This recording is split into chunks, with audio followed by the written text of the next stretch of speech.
Di awal film kita diperkenalkan dengan seorang pria bernama Pue. Pue adalah seorang mantan petinju jalanan, namun semenjak ibunya tewas, dia menjadi tidak fokus dan lebih memilih untuk meninggalkan dunia pertinjuannya. Ibunya adalah seorang pengedar barang haram yang terpaksa melakukan itu demi menghidupi keluarganya. Namun hal itu membuat Pue sering ditertawakan di sekolah. Beranjak dewasa, Pue tumbuh di daerah kumuh yang di dalamnya dihuni oleh para gangster, pengedar barang haram, hingga kupu-kupu malam.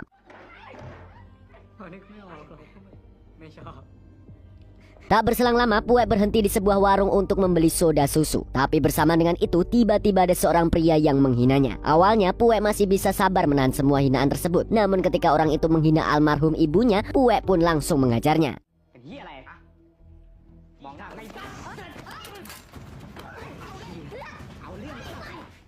Beruntung pacar Pue datang dan langsung memisahkannya, serta berusaha membawa Pue pergi dari sana. Sialnya saat Pue hendak pergi, orang tadi malah menyebut ibunya sebagai wanita murahan. Sontak hal tersebut membuat Pue semakin murka dan inilah yang terjadi.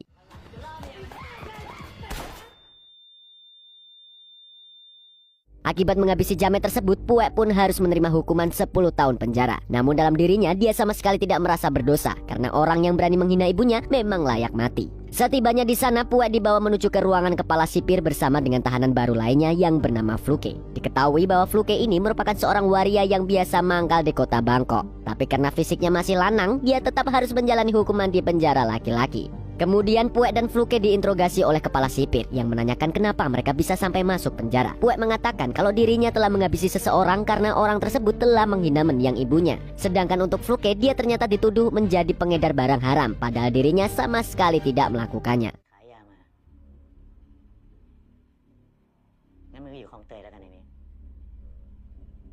Mendengar itu semua, si kepala sipir yang culas ini menyarankan agar mereka berdua berkelakuan baik di penjara ini. Karena dari semua penjara yang ada di Thailand, lapas itu adalah yang paling kejam. Apalagi mereka akan ditempatkan sel blok A yang terkenal beringas. Namun di sini Pue terlihat tidak terima dan minta dipindahkan ke sel lain. Hal itu pun membuat kepala sipir murka dan langsung menyiksanya.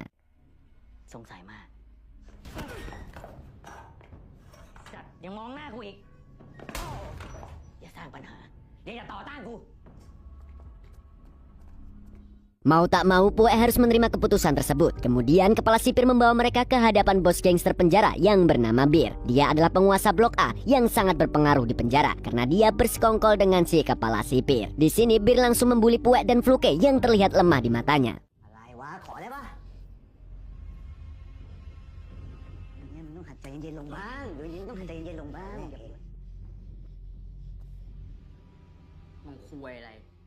Sebelum dimasukkan ke sel blok A, terlebih dulu Pue dan Fluke dipotong rambutnya hingga pelontos. Karena di penjara ini, napi baru sama sekali tidak boleh menonjol, apalagi sok-sokan keras.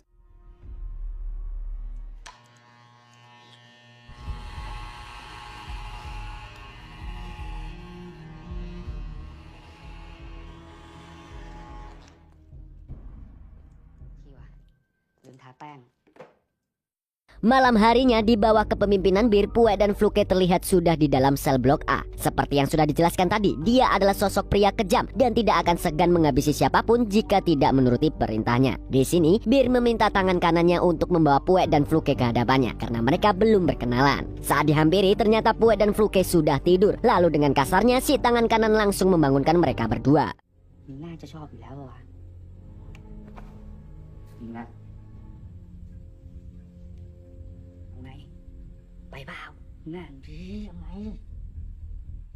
Namun yang terbangun hanya Fluke saja, sedangkan Pue sangat susah untuk dibangunkan walaupun sudah diinjak-injak. Sungguh kemampuan tidur Pue ini sangat di luar nalar, coy. Kemudian si tangan kanan itu membawa Fluke ke hadapan Bir sesuai dengan instruksinya. Di sana Bir menjelaskan kalau di dalam blok ini ada aturan yang tidak bisa dibantah oleh siapapun. Yang intinya para tahanan baru harus melayani semua kemauan Bir, apapun itu. Dan jika menolak maka orang tersebut akan digilir oleh para napi, kemudian dihajar habis-habisan. Setelahnya Bir meminta Fluke untuk karena sudah lama pedangnya tidak pernah diasah lagi. Dan karena tidak ada wanita di penjara itu, Fluke yang seorang waria pun menjadi sasaran empuk. Dengan penuh air mata ketakutan, Fluke pun terpaksa melakukannya meskipun disaksikan oleh napi lain.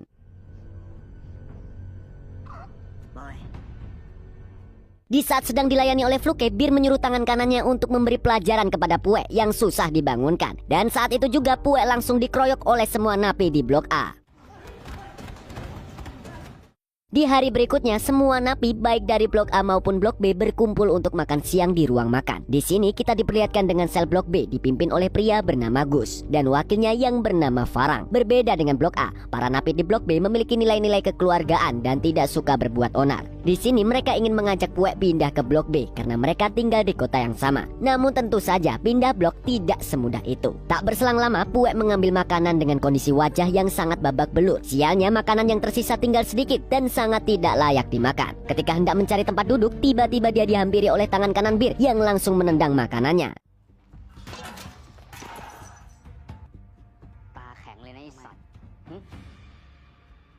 Sebenarnya di sini Puek sudah sangat geram dan ingin sekali melawan. Namun dia mencoba untuk bersabar karena kalau berbuat onar dia akan semakin lama mendekam di penjara. Melihat itu, Farang yang merupakan wakil ketua blok B pun merasa kasihan pada Puek. Akan tetapi Gus meminta Farang agar jangan dulu ikut campur karena itu bisa menimbulkan masalah besar.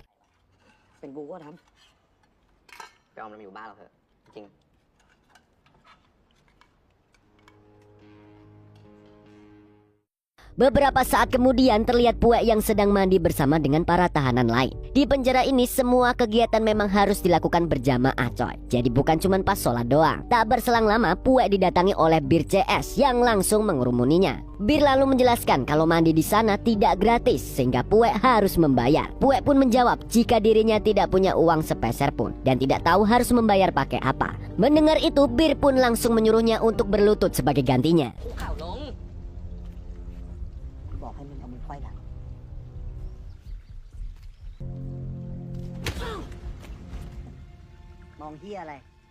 Setelah Puek berlutut, Bir masih belum puas. Dia lantas memaksa Fluke untuk menendang Puek dengan sekuat tenaga. Namun Fluke menolak karena ia tidak tega jika harus melakukan hal tersebut pada temannya sendiri. Alhasil hal itu pun membuat Bir balik menyerang Fluke. Daripada terus disiksa, akhirnya Fluke mau menuruti perintah Bir walaupun tendangannya terlalu lemah lembut.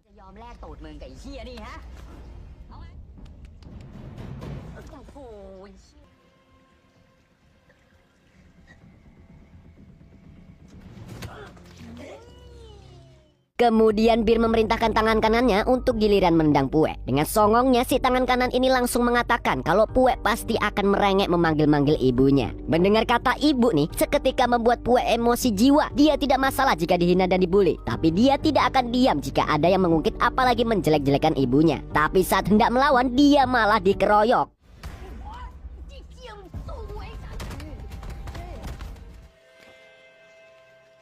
Setelah dikeroyok, Puek jatuh pingsan tak berdaya. Di sini Puek bermimpi tentang masa lalu, yang mana kala itu Puek sedang mengikuti perlombaan tinju remaja.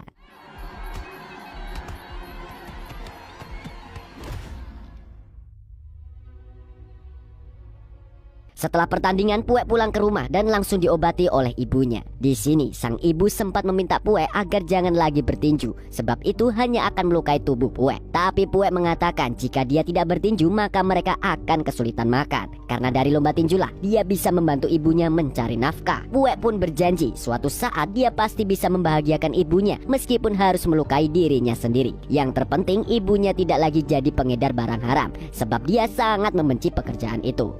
Tak berselang lama kita diperlihatkan dengan Puek yang masih pingsan di tempat pemandian. Dan tidak lama setelah itu Puek diguyur oleh kepala sipir yang membuatnya terbangun. Si kepala sipir lalu menyuruh Puek agar cepat berbaris di lapangan bersama tahanan lainnya. Setelah kepala sipir pergi, Fluke datang memberikan jeruk kepada Puek. Fluke ingin meminta maaf karena tadi dia terpaksa harus menendang Puek atas perintah dari Bir. Puek pun sangat mengerti dan dia sama sekali tidak mempermasalahkannya.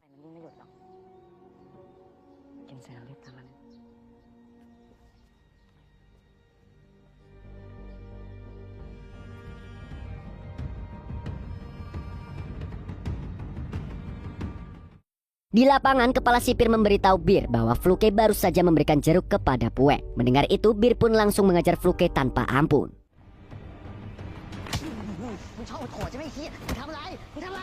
Melihat Fluke dihajar, Puek pun datang dan langsung menantang Bir untuk berduel secara jantan. Di sini, Puek bertekad untuk melawan kebrutalan Bir yang sudah berlebihan. Tapi sebelum pertarungan dimulai, Farang tiba-tiba menghentikan mereka.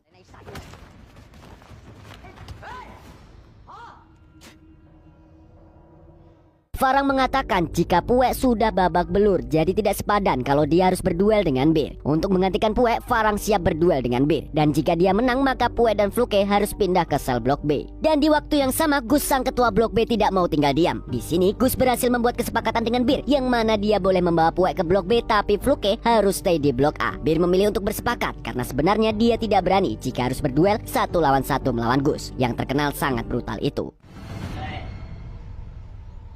ไปอยากย้ายกลับบ้านดีกว่า ว่าบอกเฮียอะไรรักมันมากเลย Malam harinya Pue sudah tinggal di sel blok B. Di tempat ini Gus dan Farang bertanya kenapa Pue belum tidur. Tapi Pue malah balik bertanya kenapa mereka mau menolongnya. Gus pun mengatakan kalau dia tidak suka melihat orang disiksa terus-menerus seperti Pue. Tapi di sini sempat ada kesalahpahaman antara Pue dan Farang hingga mereka nyaris baku hantam. Namun pada akhirnya Pue meminta maaf serta berterima kasih kepada Gus dan Farang. Mulai sekarang dia berjanji akan mengabdi kepada Gus dan juga Farang. Dia akan mengingat momen ini sebagai titik baliknya di penjara. เข้าใจเหรอ My name is Scott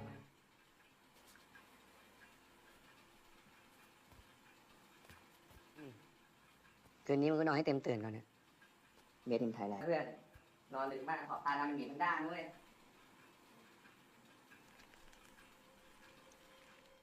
Di sisi lain, Bir makin sering menyiksa Fluke yang selalu menolak untuk melayaninya. Dan malam itu, Bir menyuruh Fluke untuk tidur tanpa alas di atas lantai yang kotor dan dingin. Dia benar-benar diperlakukan seperti binatang, coy. Singkat cerita, kita diperlihatkan dengan Pue yang semakin dekat dengan Gus dan Farang. Mereka berdua adalah sosok pemimpin yang tegas, tapi juga sangat baik hati serta mempunyai jiwa solidaritas yang tinggi. Berbeda jauh dengan Bir yang kejam, licik, dan tidak berkeprimanusiaan.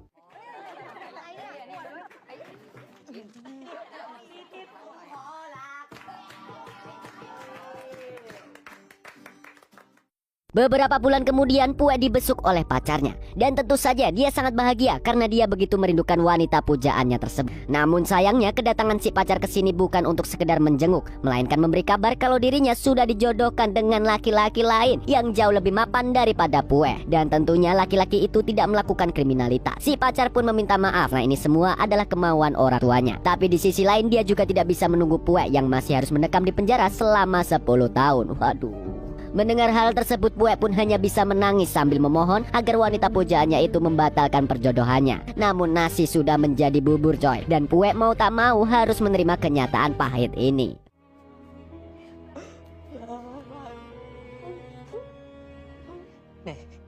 Nekเขาจะย้ายบ้านออกจะอยู่กับพ่อ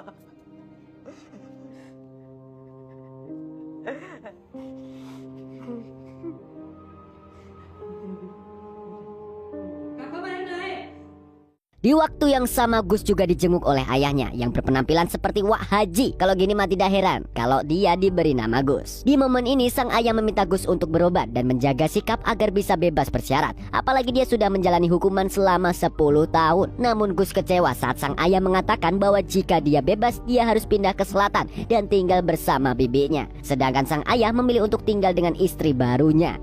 Gus merasa bahwa ayahnya tidak sudi tinggal bersamanya. กัดก็รับผิดชอบอยู่ที่ไอ้ป้าอะไรป้าขายที่นา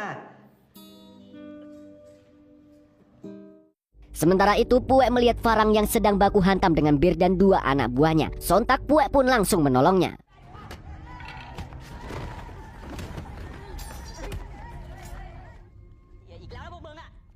Hingga akhirnya keributan itu harus terhenti setelah para sipir meniup peluit darurat. Ketika mereka semua tiarap, Gus datang dan ikut tiarap persis di samping Bir. Di sini Gus bertanya apa sebenarnya yang Bir inginkan dan kenapa dia selalu membuat keributan dengan gengnya. Bir pun mengatakan kalau dia ingin berperang dengan geng Gus agar bisa menjadi penguasa satu-satunya. Meski sempat ragu, Gus akhirnya menyetujui tantangan dari Bir dan mereka sepakat akan berperang di hari Sabtu mendatang.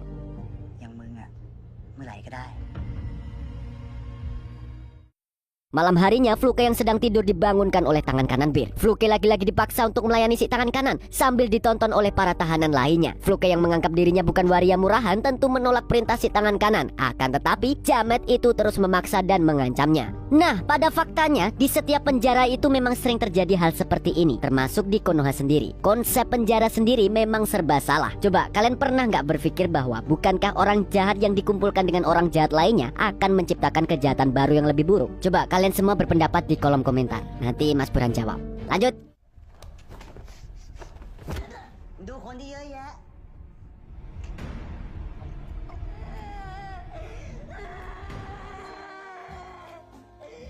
Di saat sedang digilir oleh para napi, Fluke kembali mengingat masa lalunya bersama sang kekasih. Saat itu mereka berdua sedang staycation di kos-kosan Fluke. Namun tiba-tiba kekasihnya pamit mau beli surya. Yang tidak disangka-sangka, dia ternyata sengaja menjebak Fluke sebagai pengedar. Padahal dia sendirilah yang sering mengedarkan barang haram. Alhasil Fluke pun ditangkap malam itu juga.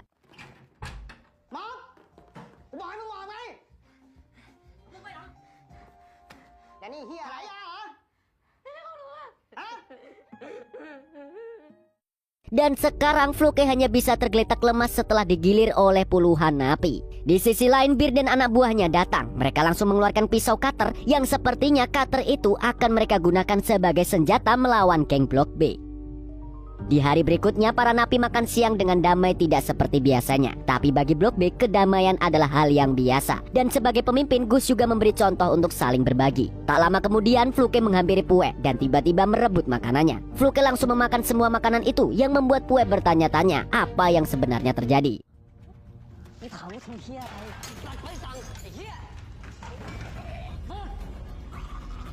Rupa-rupanya Fluke sengaja memakan makanan Pue karena dia tahu kalau Bir telah meracuninya. Alhasil Fluke pun tewas seketika. Mengetahui itu semua, Pue pun langsung murka.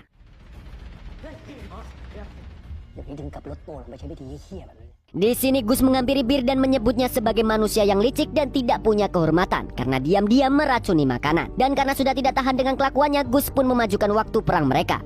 Keesokan harinya, tepat di hari peperangan, Gus melihat Pue yang murung sejak kematian Fluke. Dia merasa bersalah karena Fluke sampai rela mengorbankan dirinya, padahal Pue tidak pernah membantu Fluke dengan layak. Gus pun berkata bahwa nanti akan ada perang antar blok dan di sana Pue bisa melampiaskan amarahnya kepada Bir. Di siang harinya, waktu perang di lapangan pun segera dimulai. Gus CS menunggu kedatangan kelompok Bir dengan mengenakan seragam napi yang mirip tentara. Di sini, Gus sudah tidak sabar ingin membumi hanguskan semua napi Blok A yang tidak manusiawi itu. Dan ketika Bir CS datang, pertempuran pun langsung dimulai.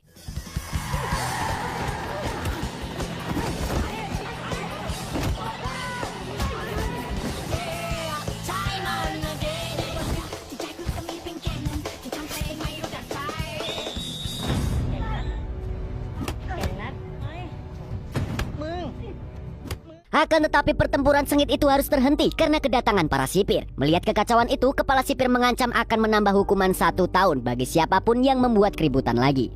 Di malam harinya, ketika para tahanan Blok B terlelap tidur, Farang dan Pue melihat Gus yang terlihat sangat pucat. Mereka pun curiga kalau Gus terluka parah. Dan benar saja, di tubuhnya ada banyak luka tusukan. Sontak mereka pun langsung panik dan berusaha mencari obat. Tak ada cara lain, akhirnya Pue dan napi lainnya hanya bisa berteriak minta tolong pada para sipir.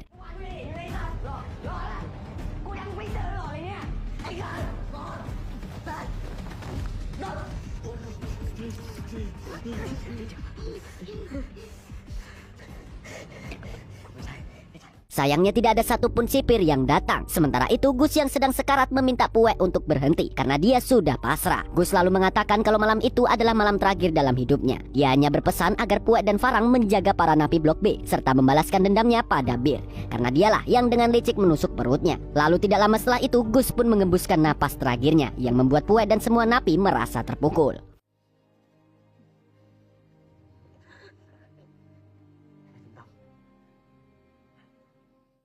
Keesokan harinya, Wah Haji alias ayah Gus datang ke lapas. Dengan penuh amarah dan kesedihan, dia datang untuk menjemput jasad anaknya itu. Di sini dia menyalahkan kepala sipir atas kelalaiannya dalam bekerja. Dia sangat marah karena Gus sebentar lagi akan bebas, tapi malah dijemput oleh malaikat maut. Di waktu yang sama, Pue dan Farang mendatangi Bir yang sedang mandi. Dan tanpa tendeng aling-aling, mereka langsung mengajar napi Blok A yang menghalanginya. Akan tetapi Bir dengan santuinya bertanya, apakah Gus sudah berpindah alam? Dengan penuh emosi, Pue pun menantang Bir untuk berduel 1 lawan 1 sampai ada yang mati di antara mereka. Tentunya Bir menerima tantangan Pue, namun dia ingin perduelan itu menggunakan pisau. Ah, nggak laki lu Bir. แต่เดี๋ยวๆนะไอ้เหี้ยแล้ววันนี้เรามีนัดกันว่ะก่อนนับยอดมึง2 ตัวช่วยไปไกลๆส้นตีนพวกกูก่อนได้ปะเขาก็จะอาบน้ำกัน Tanpa buang-buang waktu, Pue dan Farang pun langsung mengasah pisau masing-masing. Di sini Farang sempat bertanya kenapa Pue ingin berduel 1 lawan 1 dan tidak berperang saja. Pue menjawab bahwa jika berperang kemungkinan besar mereka akan dihentikan oleh petugas sebelum bisa menghabisi Bir. Sedangkan jika melakukan duel, dia punya kesempatan besar untuk membunuhnya serta membalaskan dendam Fluke dan Gus.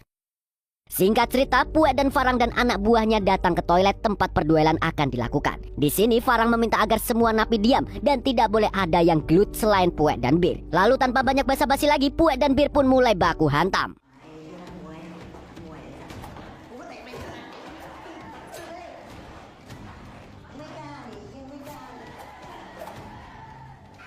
Di tengah perduelan, Pue sempat tergores pisau di bagian lengannya. Namun dengan skill tinju yang dia miliki, Pue pun dengan mudah membalikan keadaan.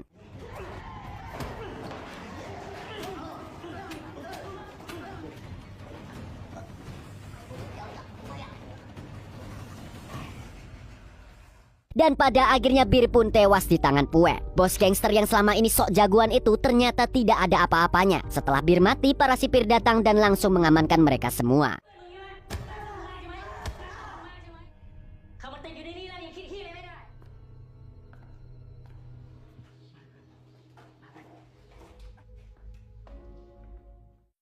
Akibat pembunuhan itu, Pue dan Farang pun dipindahkan ke sel isolasi. Singkat cerita, mereka didatangi oleh kepala sipir yang langsung memberikan makanan. Kepala sipir lalu menjelaskan bahwa sekarang adalah hari terakhir Pue dan Farang ditahan di penjara ini. Karena sebentar lagi mereka akan dipindahkan ke penjara yang lebih kejam dan dipenuhi kriminal kelas kakap. Tentu saja semua itu sebagai hukuman untuk Pue dan Farang yang sudah terang-terangan menghabisi Bir. Mendengar itu, Pue pun bertanya, bukankah Bir juga telah menghabisi Fluke dan Gus? Lalu kenapa sebelumnya ia tidak ditindak? Kepala sipir korup itu menjawab kalau Bir melakukan pembunuhan itu dengan sangat rapi dan tidak menimbulkan kerusuhan. Ini adalah kenyataan pahit, coy. Yang mau tidak mau harus diterima Pue dan Farang. Mereka pun semakin yakin kalau dunia ini memanglah tidak adil.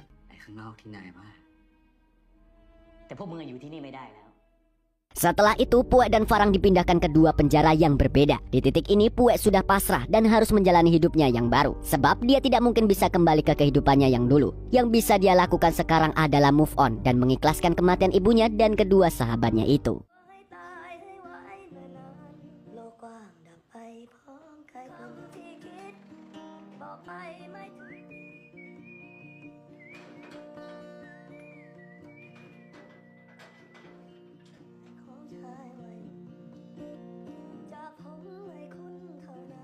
Dan film pun